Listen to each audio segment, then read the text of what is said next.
ये बात सच है। कांग्रेस के किसी भी मेंबर को काला पानी की सज़ा नहीं हुई। वो क्यों नहीं हुई वो मैं लोगों को थोड़ा सोचना चाहता हूँ, ताकि लोगों में इसको जानने की जिज्ञासा बढ़े। कि एंटी प्रोपेगेंडा फिल्म है। ये एंटी प्रोपेगेंडा फिल्म इसलिए है कि जो सावरकर जी के खिलाफ इतने सालों से प्रोपेगेंडा चलाया गया है, उनको ना जाने क्या क्या नाम दिए गए हैं, माफ़ी वीर, कायर, ये वो सब जो प्रोपेगेंडा है, ये उस प्रोपेगेंडा को तोड़ने के लिए सावरकर जी हमेशा साम दाम दंड भेद में विश्वास रखते थे। और सब जानते हैं कि दुश्मन के किए हुए वादे को निभाया नहीं जाता। वो वहाँ से उस सिचुएशन को समेट के निकलने के लिए होता है और फिर वापस मुड़ के वार करने के लिए होता है। रणदीप जी, हमने बचपन से सुना है भारत ने दे दी हमें आज़ादी बिना खड़क बिना ढाल।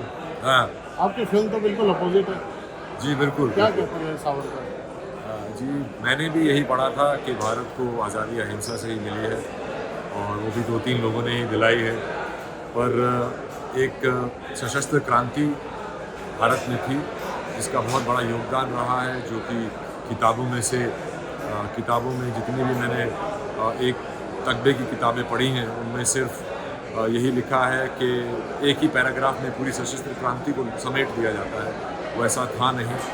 और एक नैरेटिव चलाया गया आज़ादी के बाद भी कि सिर्फ उस वक्त जो कांग्रेस पार्टी थी उसी ने ही हमें आज़ादी दिलाई है, और वो सच नहीं है। और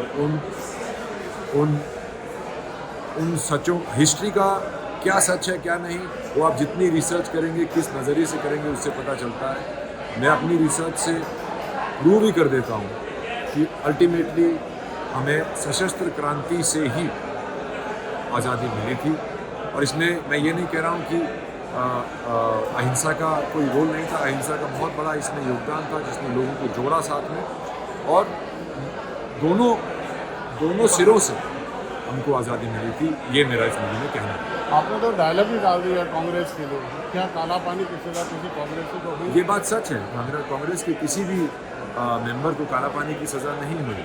वो क्यों नहीं हुई वो मैं लोगों को थोड़ा सोचना चाहता हूँ, ताकि लोगों में इसको जानने की जिज्ञासा बढ़े, इसके बारे में लोग पढ़ें, इसके बारे में और रिसर्च करें, और उसके थ्रू ना सिर्फ सशस्त्र क्रांति की कहानी बल्कि वीर सावरकर जी की कहानी भी उभर के आएगी।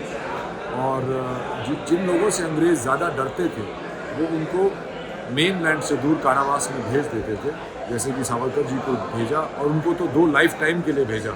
तो आप उससे अंदाज़ा लगा सकते हैं कि वो कितना खतरनाक मानते थे सावरकर जी और उनकी इंटेलेक्ट और उनकी कन्विंसिंग पावर।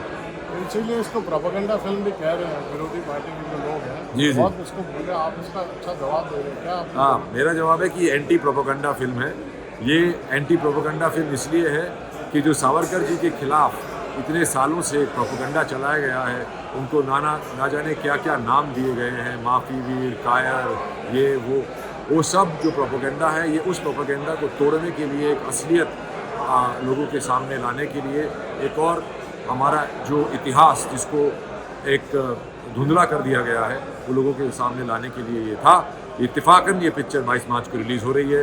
मैं तो इसको पिछली 15 अगस्त को रिलीज़ करने वाला था, स्वतंत्रता दिवस पे, स्वतंत्रता वीर सावरकर की। लास्ट में एक बात बोल दीजिए कि दुश्मन के साथ किए गए वादे को क्यों नहीं निभाया जाता?